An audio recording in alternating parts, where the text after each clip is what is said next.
नमस्कार साथियों, यदि आप तैयारी कर रहे हैं रेलवे ग्रुप डी के लिए तो चैनल को सब्सक्राइब जरूर कीजिए। आज हम पढ़ रहे हैं दहन और ज्वाला। चलिए शुरू करते हैं। दहन और ज्वाला में सबसे पहले है हमारे पास दहन। टॉपिक छोटा सा है लेकिन एक नंबर का प्रश्न जरूर रहेगा।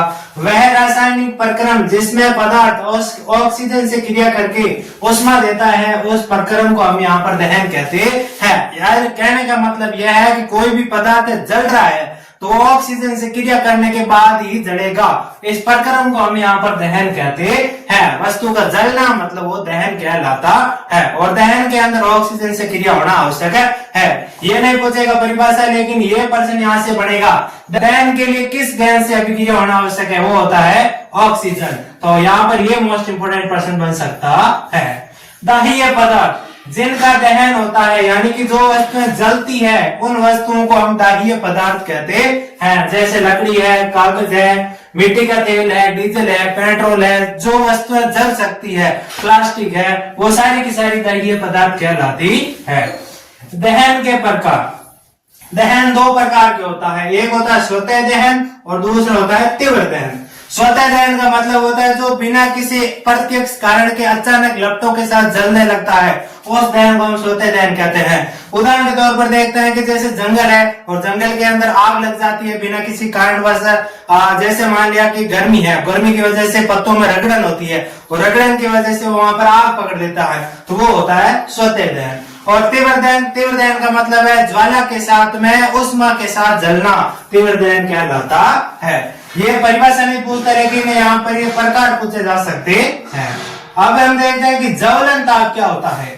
वह ताप जिस पर वस्तु जलने लगती है, यानी कि कोई भी वस्तु अगर हम जलाएंगे तो उसके अंदर निश्चित ताप के अंदर ही वो जलती है, उस ताप को कहते हैं ज्वलन ताप। जैसे एक लकड़ी सूखी है और गीली लकड़ी है। सूखी लकड़ी को आसानी से जलाया जा सकता है क्योंकि उसका ज्वलन ताप कम होता है, लेकिन गीली लकड़ी को जलाने में अधिक मेहनत लगती है क्योंकि उसका ज्वलन ताप उच्च होता है। इसका मतलब यह हुआ कि ज्वलन ताप ही है जो वस्तुओं को जलाने का कार्य करता है, यानी कि कोई भी वस्तु जलेगी तो इस ताप तक पहुंचना आवश्यक है। माचिस की तिल्ली का इतिहास क्या है? देखो, पुराने समय के अंदर माचिस की तिल्ली जो बनाई जाती थी उसके अंदर और आज के माचिस की तिल्ली में बहुत अंतर आया है। पहले क्या होता था कि माचिस की तिल्ली में सारे के सारे पदार्थ उस तिल्ली पर ही लगे हुए होते थे और रगड़न के कारण किसी भी खुरदरी सतह पर रगड़ते थे तो वो जल जाती थी। लेकिन आज एक रगड़ने के लिए अलग सतह दी जाती है और माचिस की तिल्ली पर जो पदार्थ लगे होते हैं वो अलग होते हैं। उसका फर्क क्या पड़ता है देखिए।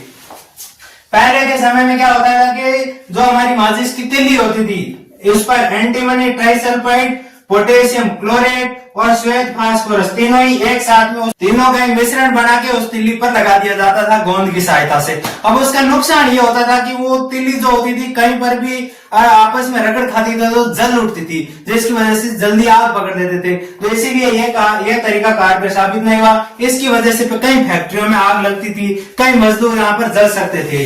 लेकिन अब क्या होता है कि वर्तमान स्थिति में जो हमारी तिल्ली होती है माचिस की, उस पर केवल एंटीमनी ट्राइसल्फाइड और पोटेशियम क्लोरेट लगा हुआ होता है और जो हमारे माचिस के बाहर की तरफ जो रगड़न की सतह होती है उस पर लाल फास्फोरस लगा हुआ होता है, क्योंकि जो श्वेत फास्फोरस होता है वो अति ज्वलनशील पदार्थ है, लेकिन जो लाल फास्फोरस है वो कम ज्वलनशील पदार्थ है, इसलिए वो बाहर लगाया जाता है।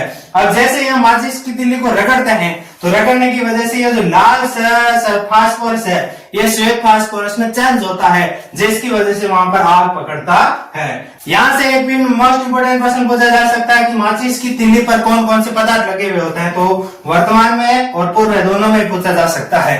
अब हम देखते हैं कि ज्वलनशील पदार्थ क्या होते हैं। ज्वलनशील पदार्थ वह पदार्थ जो सरलता पूर्वक आग पकड़ लेते हैं उनको हम ज्वलनशील पदार्थ कहते हैं। कहने का मतलब है आसानी से आग पकड़ने वाले पदार्थ, जैसे पेट्रोल है, डीजल है, हमारा एलपीजी है, अल्कोहल है, ये सारे के सारे पदार्थ क्या करते हैं कि थोड़ी सी आग की चिंगारी देखने पर भी आग पकड़ लेते हैं। तो इन पदार्थों को हम यहाँ पर ज्वलनशील पदार्थ कहते हैं। उसका कारण यह होता है कि इनका ज्वलन ताप बहुत कम होता है। ज्वलन ताप कम होने की वजह से ये बहुत जल्दी आग पकड़ लेते हैं, इसलिए इनको ज्वलनशील पदार्थ कहते हैं। यहाँ से प्रश्न ये बनेगा, ज्वलनशील पदार्थ आसानी से आग पकड़ लेते हैं, कारण बताइए। तो कारण होता है ज्वलन ताप बहुत कम होता है, ये प्रश्न बनता है।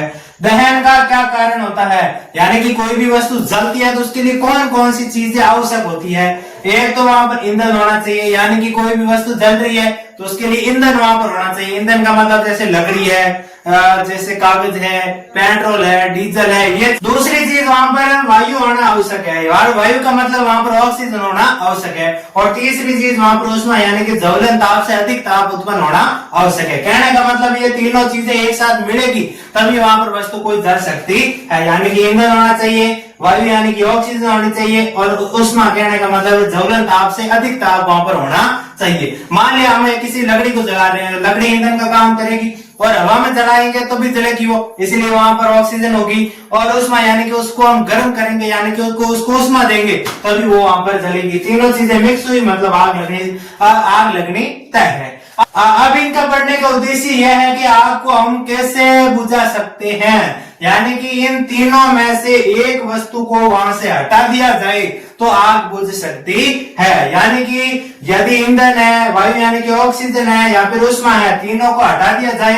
तो फिर वहां पर आग बुझाई जा सकती है, अन्यथा संभव नहीं है। ईंधन को हटाना तो असंभव है क्योंकि वो ही जल रहा है, उस जलती हुई वस्तु को वहां से हटाना असंभव है। लेकिन ऑक्सीजन और ऊष्मा दोनों में से एक चीज को अगर वहां से हटा दिया जाता है तो वहां पर आग बुझ जाती है।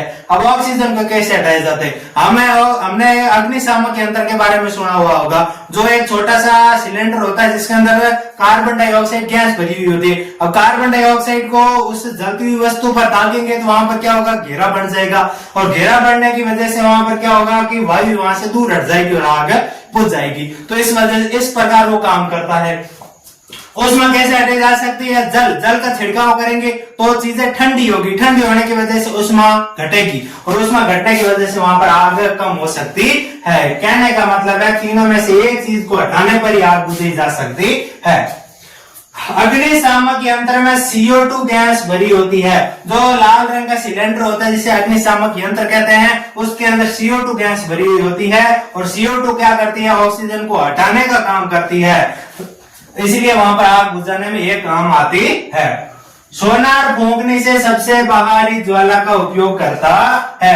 कभी हमने देखा होगा कि सोनार किसी भी सोने को गलाने के लिए वहां पर ज्वाला का उपयोग करता है, ज्वाला के बाहरी भाग का उपयोग करेगा, क्योंकि बाहरी भाग में क्या होता है कि जो हमारा ईंधन होता है पूर्ण रूप से जल रहा होता है, इसलिए वहां पर ऊष्मा क्या होती है, अधिक होती है, इसलिए वहां पर वो बाहरी यानी कि बाहरी ज्वाला का उपयोग करता है। ऊष्मीयमान, ईंधन के 1 किलोग्राम पूर्ण दहन में उत्पन्न ऊष्मा को हम यहाँ पर ऊष्मीयमान कहते हैं। कहने का मतलब यह हुआ कि यदि किसी 1 किलो ईंधन को जलाएंगे तो कितनी ऊष्मा निकलती है, उसको हम यहाँ पर ऊष्मीयमान कहते हैं। ऊष्मीयमान का मतलब होता है किलो जूल प्रति केजी।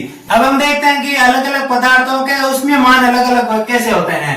तो सबसे पहले देखते हैं कि गोबर का उपला, जो 1 किलो उपले को जलाने पर 6000 से 8000 किलो जूल ऊर्जा निकलेगी।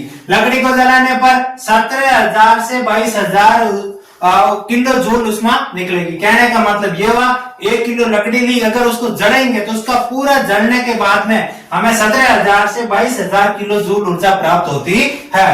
1 किलो कोयले को जलाने पर 25000 से 33000 के बीच में किलो जूल में ऊर्जा प्राप्त होती है। पेट्रोल को जलाने पर 45000, डीजल को जलाने पर 45000, और मिट्टी का तेल जिसे केरोसिन भी कहते हैं वो भी 45000, मेथेन गैस को जलाने पर 50000, और CNG गैस को जलाने पर भी 50000, LPG गैस को जलाने पर 55,000, हाइड्रोजन गैस को जलाने पर 1,50,000, और जैव गैस को जलाने पर 35,000 से 40,000 किलो जूल ऊर्जा हमें प्राप्त होती है। ये सब 1 किलो जलाने पर है, यानी कि 1 किलो हाइड्रोजन गैस को जलाएंगे तो 1.5 लाख किलो जूल ऊर्जा हमें प्राप्त होगी।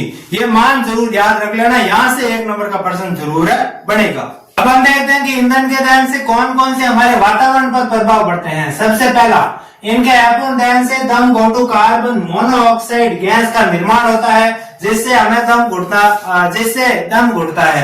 यानी कि हम किसी भी सिगड़ी को देख दे और सिगड़ी पर हम यदि कोयले को जलता हुआ रख दे तो उसमें से जो धुआं निकलेगा उसके अंदर कार्बन मोनोऑक्साइड होती है, जिसकी वजह से हमें घुटन महसूस होती है। इसीलिए सलाह दी जाती है कि हमारे बंद कमरे के अंदर किसी भी आग को जलाना हानिकारक हो सकता है, क्योंकि उसमें कार्बन मोनोऑक्साइड भरी हुई होती है और पूरे कमरे के अंदर भर जाएगी, जिससे हम दम घुटता है, उससे मृत्यु भी हो सकती है।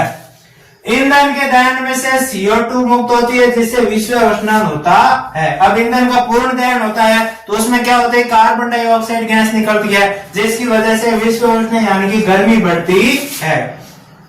कोयले और डीजल के दहन से सल्फर डाइऑक्साइड और नाइट्रोजन डाइऑक्साइड जहरीली गैसें निकलती है, जिससे अम्ल वर्षा होती है।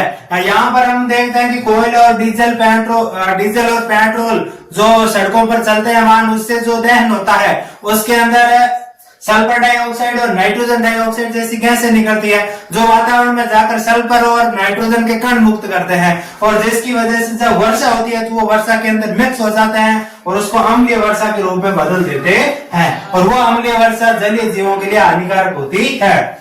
सीएनजी कम प्रदूषक गैस होती है। सीएनजी कम प्रदूषण फैलाती है, इसलिए आजकल वाहनों में सीएनजी का उपयोग होने लगा, और डीजल और पेट्रोल ज्यादा ही प्रदूषण करते हैं, इसलिए उनकी जगह पर सीएनजी का उपयोग करना चाहिए। आज की वीडियो में इतना ही। यदि ये वीडियो पसंद आया तो लाइक कीजिए, शेयर कीजिए और चैनल को सब्सक्राइब जरूर कीजिए। धन्यवाद।